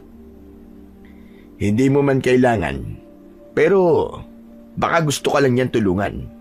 Baka gusto niyang bumawi. Bumawi? Tay, ilang taon niya tayong pinabayaan. Nung halos wala na tayong makain, nasan siya? Nung nagkasakit ako, ni anino niya wala. Tapos ngayon, bigla na lang siyang babalik para bumawi sa akin? Ano yun? Hindi ko sinasabing tanggapin mo kagad. Pero baka pakinggan mo man lang siya. Alam mo, tay, bawas-bawasan mo ang pagiging mabait mo. Baka bigla ka na lang kunin dyan ni Lord eh. Mga bababait pa naman ang inuuna niya. Biro lang, tay. Anak, sumeryoso ka nga. Pasensya na po, tay. Pero, ano naman po ngayon? Kung maayos na po ang buhay ni nanay, di ba? Kahit maliit pa o malaki ang negosyo nila, lumago man ang sangkaterbang pera nila, dito pa rin po ako. Hindi kita iiwan, Tay. Teka nga, ano ba, Tay? Para may gusto kang iparating sa akin, ah. Mangyaring tumawag kasi ang nanay mo sa kapitbahay natin si Aling Matilda. Alam mo yung may telepono bang tindahan? Sabi niya, balak daw umuwi rito ng nanay mo. Hindi ko alam kung kailan. Pero uuwi siya. Ha? Bakit naman siya uuwi? Para saan pa't uuwi siya rito? Yun nga. Gusto ka raw niyang isama sa Maynila, anak. Sabi niya pag-aaralin ka raw niya ron. Mas maganda raw ang buhay mo kung kasama siya. Hindi mo ba gusto yun, anak? Makakapag-aral ka ron. Hindi mo na kailangan maglakad ng malayo araw-araw. Tay, magandang ang pakinggan yun. Pero hindi ko alam. Alam mo naman yan si nanay. Walang isang salita sa klase ng tao. At saka, bakit ngayon lang siya magpapakita, di ba? Bakit ngayon lang niya naisip na gusto niya akong pag-aralin? Nung panahon kailangan ko siya. Wala siya. Alam ko, anak. Naiintindihan ko ang nararamdaman mo. Pero kasi baka ngayon lang nakaluwag-luwag ang nanay mo, hindi ba? Sus, makakapag-aral nga ako. Ano naman ngayon? Siguradong hindi naman ako masaya ron. Wala ka ron, Tay. Anong silbi ng pag-aaral at pagsisikap ko kung hindi naman kita kasama, di ba? Dito, Tay, kahit mahirap, masaya ako kasi nandito ka. Sandaling sumilyap si Ibok sa bintana namin at saka bumuntong hininga. At saka, mag-aaral din naman ako rito, Tay, di ba? Hindi naman kailangan sa Maynila para matuto eh. Malay ko ba dun sa bagong asawa ni nanay? Baka masungit o nananakit pa yun. Teka, Tay, sabihin mo nga. Ano ba? Gusto mo ba talaga ako sumama kay nanay sa Maynila? Bakit parang pinagtutulakan niyo po ako? Hindi naman sa ganun, anak. Hindi ko sinasabi na gusto kong sumama ka sa nanay mo. Sa totoo lang, kung pipiliin mong umalis, abay masasaktan ako, anak. Kasi ako na lang ang may iwan dito sa bahay natin. Wala na akong kasama sa buhay. Alam mo naman, di ba? Ikaw lang ang kasangga ko sa hirap at ginhawa. Yun naman pala, Tay eh. Dito na lang po ako. Wala akong ibang pipiliin kundi ikaw lang, Tay. Kahit mahirap ang buhay natin, basta't magkasama tayo, ayos lang po yun. Hindi ko kailangan na maranyang buhay, Tay. Ang gusto ko lang, yung kasama po kita palagi. Napangiti na lamang ako habang nangingilid ang mga luha. Niyakap ko si Ibok ng maigpit para bang biglang nawala ang bigat ng mga pinag-usapan namin kanina. Ramdam ko ang init ng pagmamahal ng anak ko. At sa sandaling yon, naisip ko na kahit gaano pa kahirap ang buhay, sapat na ang magkaroon ng ganitong anak. Mapagmahal at marunong tumanaw ng halaga. Swerte ko lang talaga at dahil si Ibok ang naging anak ko. Salamat, anak, ha? Hindi mo alam kung gaano ako kasaya sa sinabi mo. Aray, Tay, aray. Sandali. Grabing higpit naman ng yakap mo.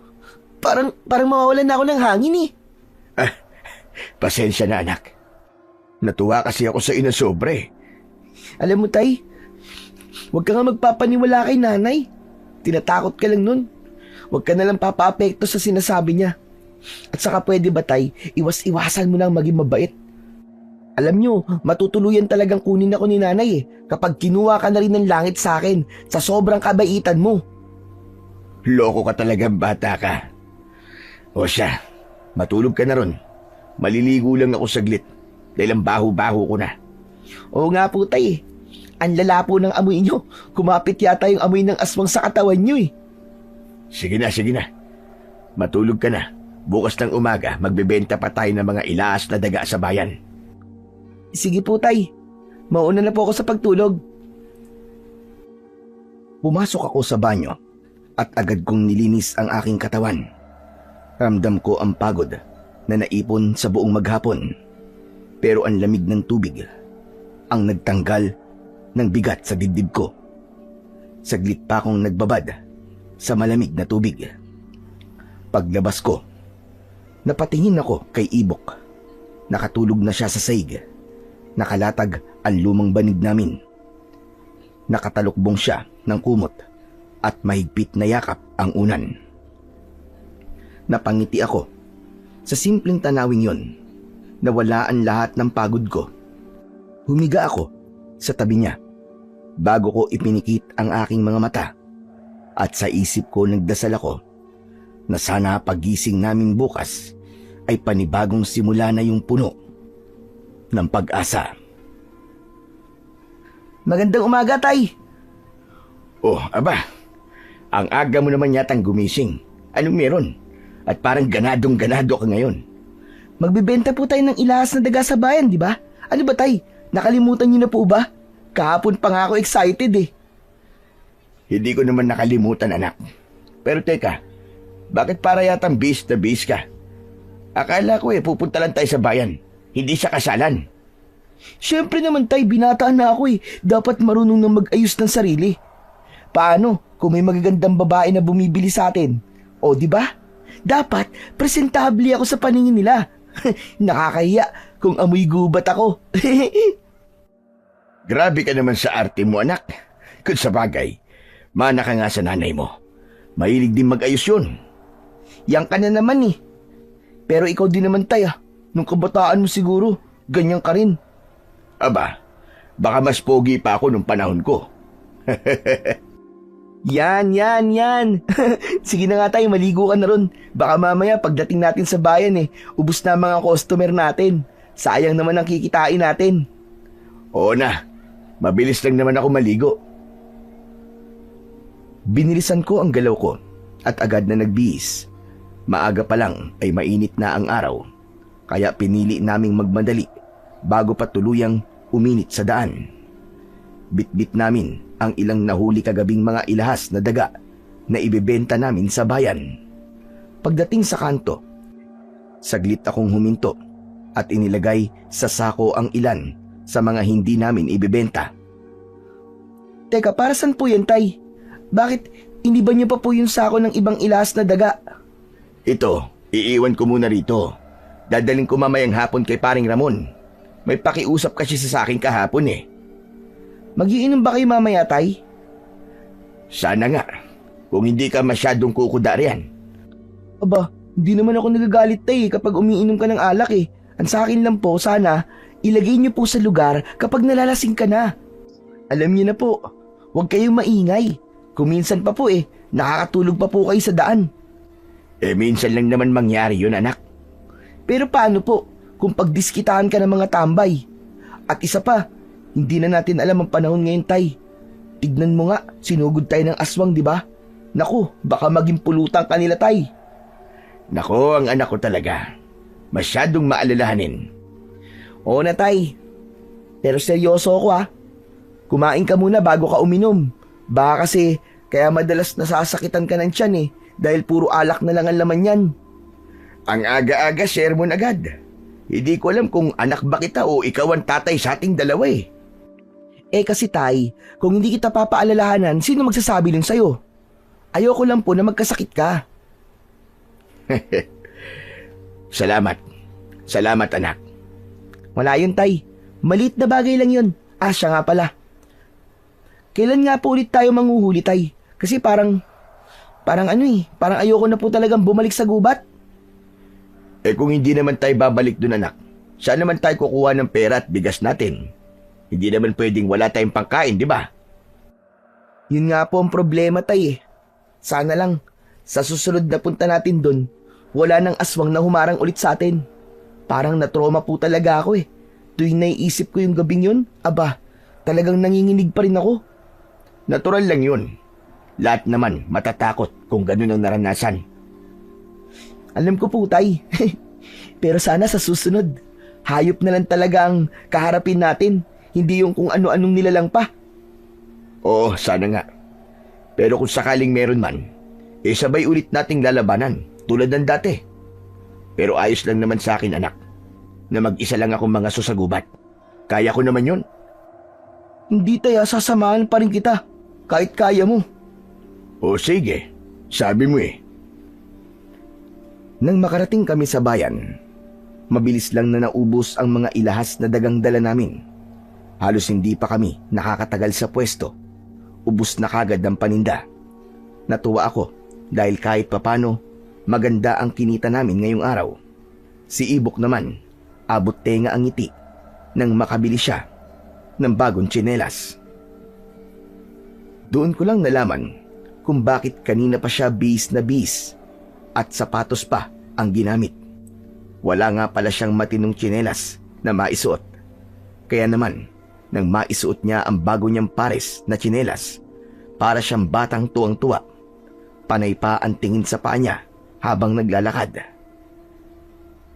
Nang mag-alas 5 na ng hapon, nagpaalam ako kay Ibok. Ibok, mauna na ako sa bahay ah. Iiwan muna kita sandali.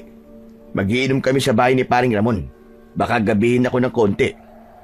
Tumango lang si Ibok. Bit-bit ang pinamili namin. Sige po tay, ingat po kayo ah. Huwag masyadong marami ang inumin nyo. Oo anak, hindi ako magtatagal doon. Habang naglalakad ako palayo, tanaw ko pa si Ibok na nakatingin sa direksyon ko. Bago niya tinahak ang daan pauwi, napangiti ako at saka nagpatuloy sa paglalakad papunta kina Paring Ramon. Hindi naman ako nagtagal sa inuman namin dahil nang pumatak na ang alas 8, nagpaalam na rin akong umuwi. Tahimik ang daan pauwi. Tanging mga huni lamang ng kuliglig ang maririnig. Habang binabagtas ko ang madilim na daan, bigla kong narinig ang mahinang iyak ng isang babae. Sa una, inakala kong guni-guni ko lang yun. Pero habang lumalakad ako, mas lalo itong lumalakas. Parang nanggagaling sa may paanan ng gubat ang iyak. Hindi ko alam kung bakit, pero tila may kung anong puwersang nagtulak sa aking sundan yun. Hanggang sa marating ko ang malaking puno ng balete. Doon ko siya nakita. Isang babae. Nakaupo sa lupa. Nakayuko. At nakasubsob ang muka sa tuhod. Humahagulgul siya. Saglit akong napahinto. Miss, ayos ka lang ba? Ngunit hindi siya sumagot. Patuloy lang ang pag-iyak nito. Hanggang sa unti-unti niyang iniangat ang ulo niya. Napaatras ako ng bagya nang magtagpo ang aming mga mata. Maganda ang babae. Sa tansya ko ay nasa edad 30. Maputi ang balat at may mahabang buhok. Miss, mawalang galang na. Bakit ka ba umiiyak dito sa ganitong oras? Hindi siya sumagot. Ngumiti siya ng bagya. Isang ngiting may halong lungkot. Kamamatay lang kasi ng asawa ko. Sige. Abay, ganun ba? Mukhang naistorbo kita. Mauuna na ako.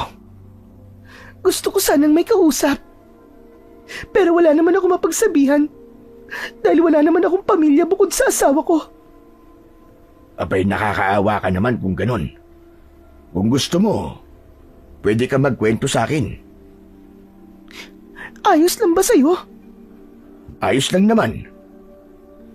Kinuwento sa akin ni Josephine ang sinapit ng kanyang asawa. Habang nagsasalita siya, halata sa boses niya ang galit at lungkot. Ang sabi niya, pinatay daw ng isang mangangaso ang kanyang asawa. Wala raw awa itong pinatay ng walang dahilan. Habang nagkikwento siya, napayuko ako. Hindi ko alam kung anong sasabihin. Mangangaso rin kasi kami ni Ibok, pero wala namang kaming pinatay na tao. Salamat ah. Ngayon lang ulit ako may nakausap na taong may malasakit sa akin. Simula nang mamatay ang asawa ko. Salamat ulit, Dan. Kahit papano. Parang gumaan ang loob ko. Ganun ba? Alam mo minsan, ganyan talaga ang buhay. May mga bagay na hindi natin inaasahan. Oo nga. Ang masakit pa, hindi ko man lang siya nasilayan sa huling sandali. Ang hirap tanggapin. Pero heto ko. Sinusubukang kayanin. Naiintindihan ko. Mahirap talagang mawalan ng mahal sa buhay. Oo. May dahilan nga siguro. Kaya nga ako nandito sa gubat na to. Dito kasi siya huling nakita. Huling nakita? Abay, anong ibig mo sabihin? Dito kasi siya sa gubat pinatay. Nakakalungkot naman yan. May alam ka ba kung sino ang mangangasong yun? Marami kasing mangangaso sa lugar na to. Baka napagdiskitan siya. Wala pa. Pero may kakilala akong nakakita sa nangyari ng araw na yun. At balang araw, matatagpuan ko rin siya. At kapag nangyari yun, hindi ko siya patatawarin. Pero wag mong ilagay sa kamay mo ang batas. Siya nga pala. Saan ka nga pala nakatira, Josephine? Ihatid na kita. Hindi pa naman ligtas sa lugar na ito. Hindi na, Dan. Kaya ko na ang sarili ko. O sige. Mauna na ako, ha? Pwede ba tayo magkita bukas, Dan? Gusto ko kasing may kausap. Abay, pwede naman. Salamat. Habang naglalakad ako pauwi, parang gumagaan ang pakiramdam ko kahit hindi ko alam kung bakit. Pagpasok ko sa bahay, naabutan ko si Ibok na gising pa. Nakaupo sa may kawayan naming upuan at tila may inaayos. Oh, bakit gising ka pa, anak? Hindi ka pa natutulog? Hinintay kasi kita, Tay. Akala ko kasi hindi na kayo uuwi. Oh, bakit nakangiti ka, Tay? Wala. May nakilala lang akong babae sa paanan ng kagubatan kanina. Umiiyak. Naku, Tay, baka ang babaeng yun na ang papalit sa posisyon ni nanay sa puso mo, Sira ka. Kamamatay lang ng asawa ng tao eh. Ano naman ngayon? Patay na pala eh. Hindi naman na yun babangon eh. Ikaw talagang bata ka, oo. Ang sarap mong kurutin sa singit eh. Puro kalokohan ang alam mo eh. Ba't hindi ka pa pala natutulog? Wala ka pa nga. Paulit-ulit. Hinintay nga kita, Tay. Wala naman sa akin ng mga mata mo. Buti sana kung nasa bulsa ko. Ito na nga, Tay, matutulog na. Piloso po masyado to si tatay eh. Porkit nakakilala lang ng babaeng ipapalit kay nanay. Ewan ko na lang talaga sa'yo, Ibok. Loko-loko kang bata ka. Ay, Tay. Dalhin mo nga rito sa bahay. Gusto ko lang pong kilatisin. Simula nung araw na yon, na nagkakilala kami ni Josephine, napadalas na ang pagkikita namin. Minsan, sabay kaming bumababa sa bayan para mamili. Habang tumatagal, napapansin kong mas gumagaan ang loob ko sa kanya. Madalas din niya akong kumustahin, tanungin kung kumain na ba ako o kung pagod ako sa pangangaso. Sa totoo lang, matagal na panahon na rin mula nung may nag-aalala sa akin ng ganon. Unti-unti, hindi ko namamalayan na hinahanap-hanap ko na ang presensya niya araw-araw. Tay, ikaw napapansin ko napapadalas na ang alis mo kasama ang Josephine na yan. Hindi mo ba alam na kagabi may umataking aswang sa akin? Mabuti na lang at nahagilap ko kagad yung igok pagi na tinago mo at agad kong naitaboy. Totoo ba yan, anak? Bakit hindi ko namalayan yan? Paano mo malalaman? Abala ka nga sa Josephine mo. Pinabayaan na nga ako ni nanay, pati ba naman ikaw? Nawawalan ka na nga ng panahon sa akin dahil sa babaeng yun eh. Sabihin mo nga sa akin, Tay. Kayo na ho ba? Ano bang iniisip mo, anak? Hindi no. Nagtutulungan lang kami ni Josephine. Nakalimutan ng mga masalimuot na pangyayari sa buhay namin. Asus! Ang arte-arte. Anak, huwag ka na nga magtampo sa akin. Hayaan mo bukas. Dadaling ko na lang si Josephine rito. Ipapakilala kita sa kanya. Ikaw pong bahala. Bahay mo naman to eh. Malaya kang gawin ng lahat ng gusto mo. Kinabukasan, gaya ng ipinangako ko kay Ibok, dinala ko si Josephine sa bahay namin. Habang naglalakad kami sa daan, ramdam ko ang init ng kamay niyang mahigpit kong hawak. Hindi ko mapigilang mapangiti. may kung anong saya sa akin. Pareho na kaming dumaan sa hirap at lungkot ng pagkawala. At ngayong pareho kaming walang asawa, naisip namin na baka ito na ang pagkakataon para muling subukan.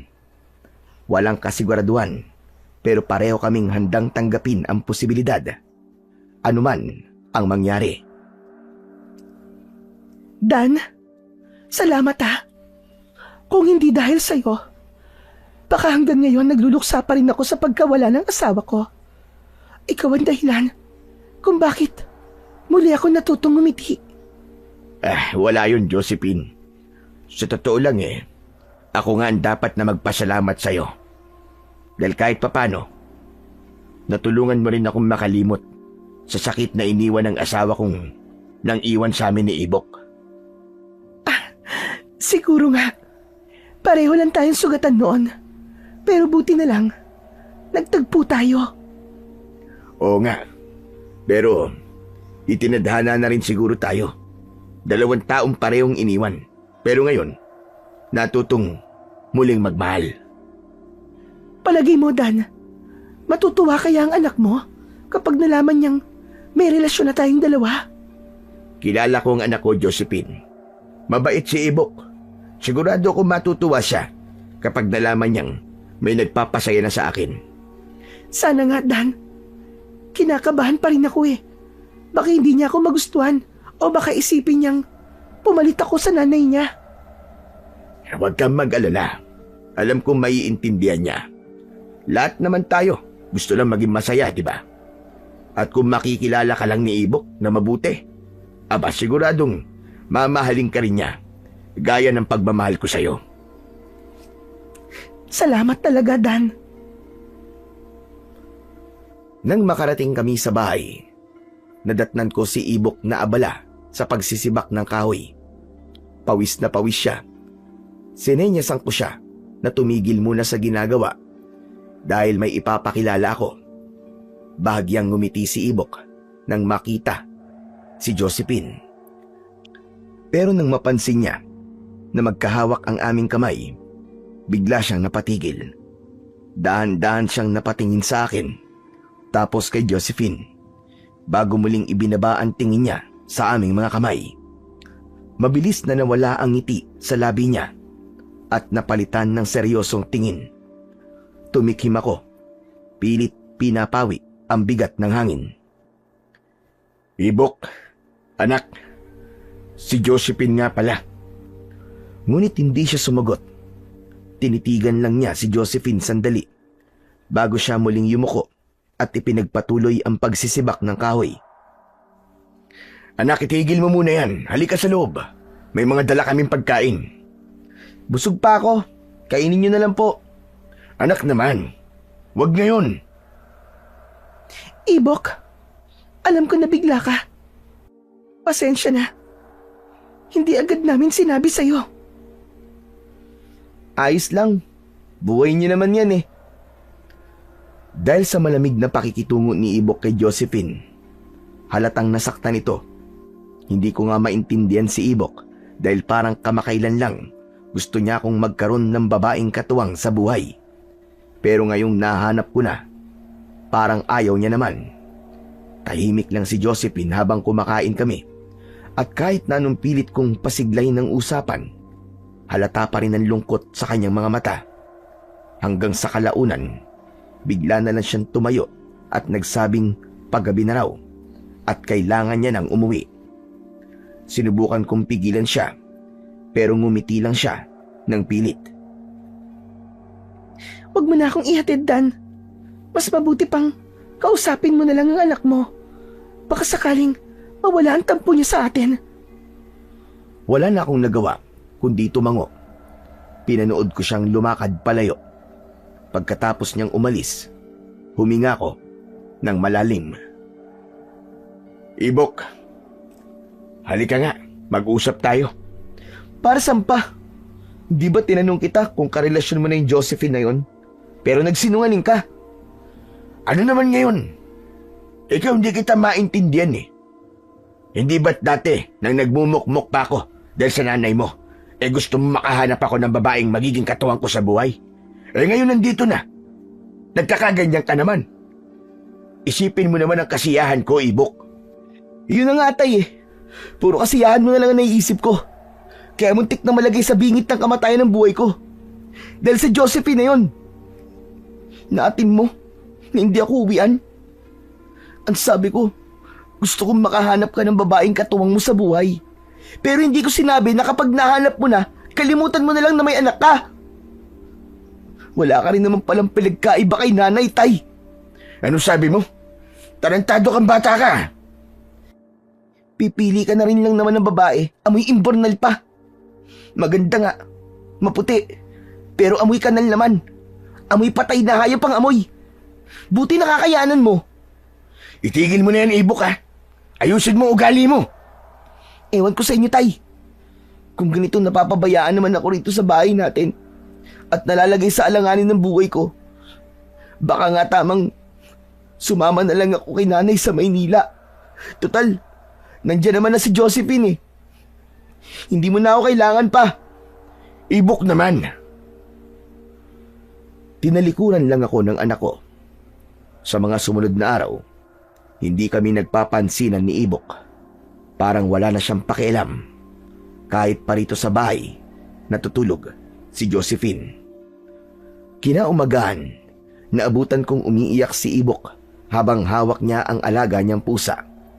Wakwak ang tiyan at wala ng lamang loob. Anak, ano nangyari sa alaga mo? Huwag mo nang itanong pa. Nakita mo naman, di ba? May kung anong hayop ang umatake rito kagabi. Kasarapan ang tulog mo. Kaya hindi mo kagad napansin. Pasensya ka na, anak. Hindi na umimik pa si Ibok. Tahimik lang siyang umupo sa sulok. At habang pinagmamasdan ko siya, napansin kong mas lumakas pa ang iyak niya. Sa halip na pagalitan, hinayaan ko na lang siyang ilabas ang nararamdaman niya. Bago ako pumasok sa loob, hinaplos ko muna ang ulo niya. Pagpasok ko sa kwarto, nadatnan ko si Josephine na mahimbing pa rin natutulog. Tanghali na, pero gaya ng dati, tulog pa rin siya. Napansin ko na tuwing dito siya natutulog, laging ganun. Madalas siyang puyat at magigising ng tanghali. Maingat akong umupo sa gilid ng kama, pinagmamasdan ang maamo niyang muka. Sa kabila ng lahat, hindi pa rin kami nagtatabi ni Josephine sa pagtulog. May distansya pa rin sa pagitan namin dahil alam kong hindi pa tanggap ni Ibok ang relasyon naming dalawa. Hanggat hindi maayos ang lahat, mas mabuting may konting pagitan muna para sa kapayapaan naming tatlo. Josephine, gumising ka na. Bahagya akong natigilan nang mapansin ko ang mapulang bakas sa gilid ng labi ni Josephine. Akala ko nung una ay simpleng dumi lang, pero nang lumapit ako, napansin kong dugo pala yun. Tuyo na. Agad kong tinignan ang suot niyang damit at lalo kong napatigil nang makita kong may bahid din yun ng dugo. Parang pinunasan lang, pero hindi lubusang natanggal. Teka, ano nangyari sa'yo? Bakit may dugo sa damit mo at sa bibig mo? Saglit siyang napabangon at napatingin sa akin. Ha? Ito ba? Wala to.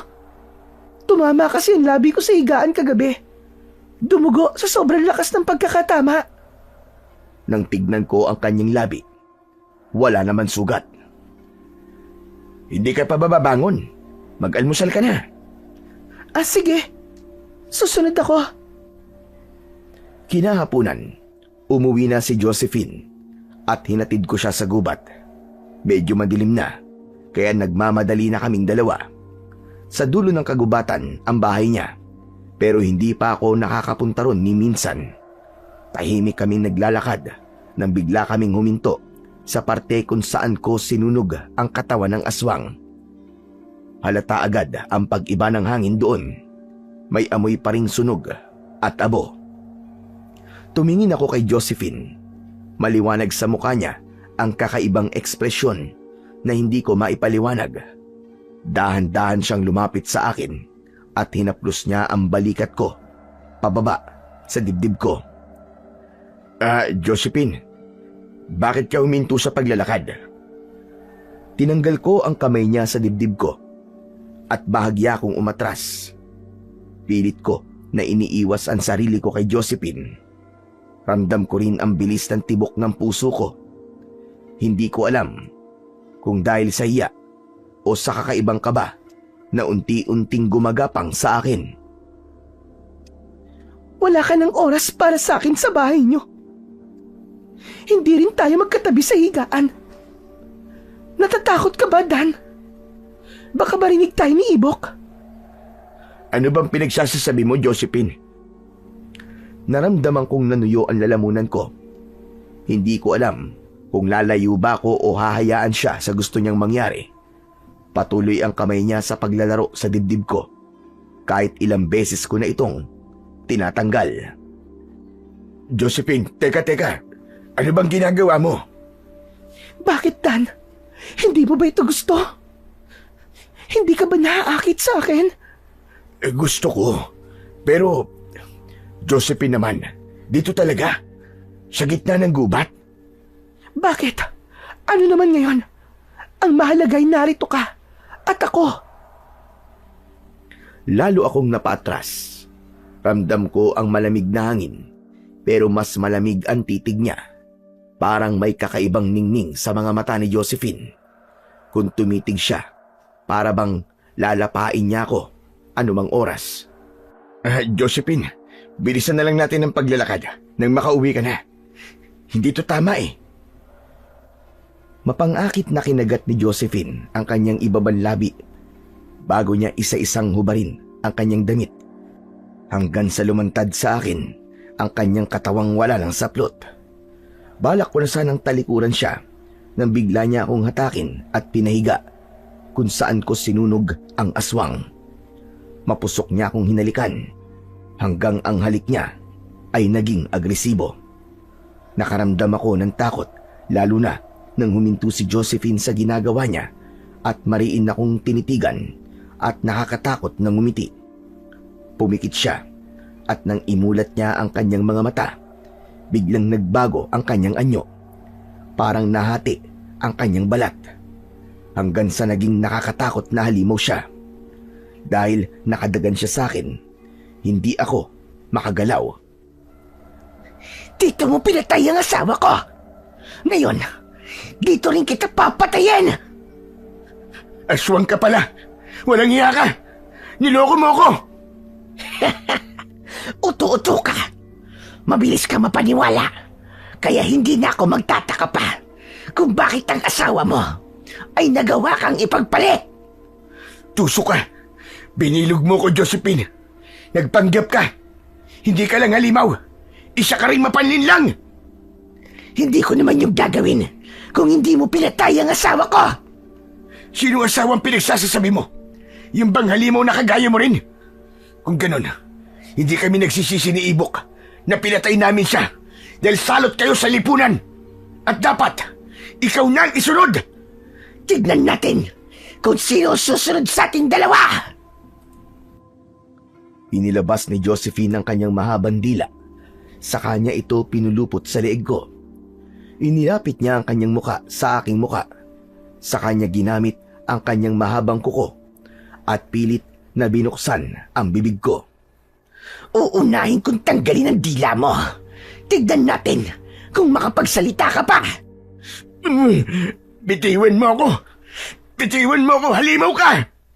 Bibitiwan lang kita, Dan, kapag wala ka ng buhay at nalantakan ko na ang laman mo. Pinilit kong makawala sa pagkakasakal sa akin ni Josephine gamit ang kanyang mahabang dila. Kinapa ko ang kahit na anong bagay sa gilid ko hanggang sa makapako ang isang bato. Nahihirapan man ako, pinukpok ko yun sa kanyang ulo dahilan para mabitiwan niya ako. Aba, lalaban ka pang talaga! At bakit naman hindi? Susugod sana siya nang umatras ako. Mabilis akong tumakbo papunta sa isang putol na sanga na nasa lupa at inabot ko agad ito. Nang muling lumapit si Josephine, handa na ulit siyang umatake sa akin. Sinikap kong patamaan siya ng sanga na hawak ko. Pinalo ko siya at tumama yon sa balikat niya. Napaigik ang aswang, pero hindi pa rin siya nanghina. Habang naglalaban kami, galit at isang mabilis na hampas ang ginawa niya. Balak na sanang itusok ang matatalim niyang kuko sa leeg ko. Pero naging alerto ako ng mga sandaling yon at agad kong itinusok ang putol na sanga sa tiyan niya para pigilan siya sa balak niyang gawin. Dahil matulis ang dulo nun, buong lakas kong itinusok yun sa tiyan niya. Tumagos ito sa kalamnan ng aswang. Napatingin siya sa akin. May dumaloy na itim na dugo at mabahong likido mula sa sugat niya. Hindi nagtagal, napasuka siya ng itim na likido at umalingasaw ang mabahong amoy na parabang nabubulok. Nang sandaling yon, napawi ang kumpiyansa niya. Nanginginig siya at tila mawawalan na ng lakas. Ginamit ko ang pagkakataon na yon para umatras at maghanda muli. O ngayon, sabihin mo sa akin, demonyo ka, kung sino mamamatay sa ating dalawa. Sabihin mo! Tumingin sa akin si Josephine at ngumingisi siyang tinanggal ang kahoy na nakatusok sa kanyang tiyan. Nagulat ako sa ginawa niya, pero mas nagulat ako nang biglang gumaling ang sugat niya. Magpaalam ka na, Dan! Magpaalam ka na! Dahil ito na ang magiging katapusan mo! Bigla akong dinakma ni Josephine. Tumusok ang mahahaba niyang kuko sa balikat ko at naramdaman ko ang kirot na parabang pinupunit ang laman ko. Mabilis niya akong binalibag sa lupa at galit na dinaganan. Napapikit na lang ako nang makita kong itutok na niya ang matutulis niyang kuko sa dibdib ko. Ilang saglit ko ring pinigilan ang hininga ko. Hinihintay ko ang sakit ng pagturok ng matatalim na kuko nito. Pero wala. Nang imulat ko ang mga mata ko, laking gulat ko nang makita kong nakahandusay na si Josephine. May nakatarak na sibat sa dibdib. Napahawak siya ron habang pilit na humihinga. At sa likuran niya, nakita kong nakatayo si Ibok at pawis na pawis. Binunot ni Ibok ang itak na nakatali sa tagiliran niya at walang pag-aalinlangang itinaga sa leeg ni Josephine. Umalingaw-ngaw sa paligid ang malakas na alulong nito. Nakakakilabot ang boses nito, mababa at garalgal na parabang galing sa kailaliman ng lupa. Napalinga-linga ako. Nanginginig pa rin habang dahan-dahang bumagsak si Josephine sa lupa nang wala ng buhay. Akala ko tapos na, pero laking gulat namin nang palibutan kami ng mas marami pang aswang. Diyos ko, Tay! Ano to? Katapusan na natin! Hindi, anak. Lalaban tayo. Pero paano, Tay? Sugatan ka na. Kaya mo pa ba? Kakayanin. Kung ganun, kunin mo tong itak, Tay. Gamitin mo. Kukunin ko lang ang sibat. Humampas ang malamig na hangin sa balat ko habang hawak ko ang itak. At si Ibok naman ay tangan ang sibat. Akala ko tapos na ang lahat nang mapatay namin ang aswang na si Josephine. Pero mali pala ako dahil maya-maya lang narinig namin ang mga alulong mula sa loob ng gubat. Isa, dalawa, hanggang sa parang napakarami na. Tay! Anak ng putya! Padami na sila ng padami! Hindi ko na mabilang! Paglingon ko, nakita kong mula sa dilim ay unti-unting lumalabas ang mga aswang. Ang iba, naglalaway na may kasama pang dugo at ang iba naman ay gumagapang sa lupa. May mahabang kuko na animoy kutsilyo at mga matang parang bolang apoy. Baka sa kanila ang gutom at pananabik sa dugo at laman ng tao. Talagang kinilabutan ako ng mga sandaling yon, pero wala ng oras para matakot. Ibok anak, huwag kang lalayo sa akin kahit anong mangyari. Unang sumugod ang isa. Mabilis ang galaw, parang kidlat. Inundayan ko ng itak at tumama sa balikat nito. Napasigaw ito at bumagsak, pero agad na sumugod ang dalawa pa.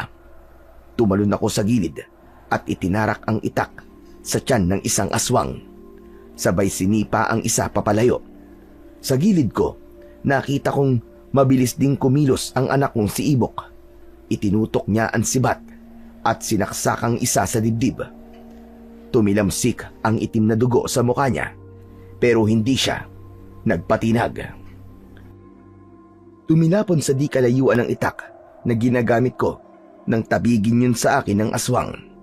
Mabuti na lamang ay agad itong nakuha ni Ibok. Tay! Itong itak! Gamitin mo! Inuha ko yon at isang malakas na hampas ang ginawa ko sa leeg ng kalaban. Naputol ang ulo nito at gumulong sa lupa. Pero hindi pa rin natatapos. Mas marami pa ang dumarating na aswang.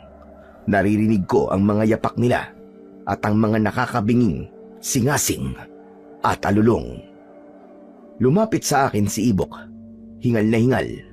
Sabay namin sinugod ang mga aswang. Tinaga ko ang mga lumalapit sa amin habang si Ibok naman ay mabilis na tumatalon at itinutusok ang kanyang sibat sa mga sumusubok na umatake. May isa pang umatake mula sa likuran, pero nasalag ko yun at agad kong binaligtad ang itak para tagain siya sa dibdib. Agad na umalingasaw ang amoy ng bulok na laman. Grabe, Tay! Ang dami nila! Parang di na sila nauubos talaga! Kaya natin to anak, hanggat magkasama tayo. Walang tatalo sa atin! Paulit-ulit naming hinarap ang mga halimaw. Ang lupa sa paligid namin ay nababalot na ng itim at nakakasulasok na baho ng dugo ng mga halimaw. Hanggang sa unti-unting humina na ang kanilang pag-atake at isa-isa silang nagtakbuhan pabalik sa madilim na gubat. Pagkatapos ng labanan, halos hindi na ako makahinga. Ang katawan ko puno na ng gasgas at sugat, pero kaya ko pa namang tumayo. Lumapit si Ibok sa akin. Hawak pa rin ang sibat niyang puno ng dugo ng mga aswang. Tay! Aray ko! Ayos ka lang ba? Oo anak, salamat. Salamat sa'yo. Kung wala ka, baka kwento na lang ang tatay mo ngayon anak. Wala yun, Tay. Ano na palang gagawin natin dito sa mga bangkay ng mga aswang na to, Tay? At sa mga nakatakas na aswang? Ipunin mo mga tuyong dahon sa paligid at susunugin natin ang gubat na ito. Inipon namin lahat ng mga layang dahon. Bumalik din si Ibok sa bahay para kumuha ng gasolina. Pagbalik niya ay walang pag-aalinlangan naming sinunog ang buong paligid para hindi na makatakas pa ang iba pang mga aswang. Tay, pasensya na po talaga sa mga inasal ko. Kaya ko lang po yun nagawa dahil nakita talaga ng dalawang mata ko na yung Josephine na yun ang kumain sa alaga kong pusa. Hindi ko po kagad sinabi sa inyo dahil pinangunahan po ako ng takot na baka hindi niyo po ako paniwalaan. Wala yun anak. Nagpapasalamat nga ako sa iyo dahil ipinamulat mo sa akin ang realidad na wala sa ibang tao ang pagmamahal na hinahanap ko, kundi nasa iyo lang. Habang nakatanaw ako sa apoy na unti-unting lumalamon sa paligid, unti-unti kong naalala ang lahat ng nangyari sa gubat. Ang galit, takot at pagkabigla sa mga pangyayari. Pinagmamasdan ko si Ibok na abala sa pagsusunog ng mga labi ng aswang. Naalala ko ang sinabi niya tungkol kay Josephine. Sa umpisa, nagalit ako sa lahat ng nangyari. Pero habang tumatagal, napagtanto ko na ang galit ni Ibok ay bunga ng kanyang pagmamahal sa akin bilang kanyang ama. Siya ang nagpapaalala sa akin kung ano talaga ang halaga ng pagmamahal at katapatan. Napagtanto ko rin na sa kabila ng lahat, ang tunay na pagmamahal ay hindi nakasalalay sa iba, na ang pagmamahal na totoo ay gaya ng sa anak ko, ay laging naroon, handang magsakripisyo, handang magpatawad, at handa akong ipagtanggol kahit kanino man. Tay, umuwi na po tayo. Gagamutin po natin ang sugat mo. Hala, kawawa naman ng tatay ko. Napuruhan ni Josephine. Pero aminin mo, kahit sugatan to anak, aba, gwapong-gwapo pa rin. Aba, oo naman. O sige na anak, umuwi na tayo bago pa tayo magkabulahan dito ng gusto. Huminga ko ng malalim at ngumiti. Alam kong kahit ganun man kadilim ang mundo sa paligid, basta't magkasama kami ng aking anak na si Ibok, kakayanin namin ang lahat, kahit na ano pa ang dumating na mga pagsubok sa aming buhay. Sa kwentong inyong napakinggan, sumasalamin lamang doon na sa kabila ng lahat ng unos at pagsubok na kanilang pinagdaanan, nanatiling matatag pa rin ang mag-ama sa isa't isa. Hindi sila sumuko, hindi rin bumitaw. Napatunayan nilang ang tunay na kayamanan ay hindi nasusukat sa yaman o karangyaan, kundi sa wakas na pagmamahal at tiwala sa isa't isa na naghihilom ng sugat at nagbibigay lakas sa bawat puso nila. Sa tulong ng sipag, tiyaga, pananampalataya, nakapagtapos din si Ibok ng pag-aaral sa kolehiyo na nagbigay sa kanila ng panibagong pag-asa at mas maayos na kinabukasan. Mula noon ay namuhay silang payapa na mag-ama sa baryo, puno ng pasasalamat at pagmamahal sa isa't isa, at ang kanilang tiwala sa Panginoong may kapal ang patuloy na naging ilaw na gumabay sa kanila. Sa huli, pinatunayan nilang dalawa na kahit dalawa na lang silang nabubuhay, hanggat may pananampalataya sila, ay kailanman hindi mapababagsak ang kanilang buhay, sapagkat sa hirap man o ginhawa, ang Diyos at pag-ibig ang tunay na kanilang sandigan.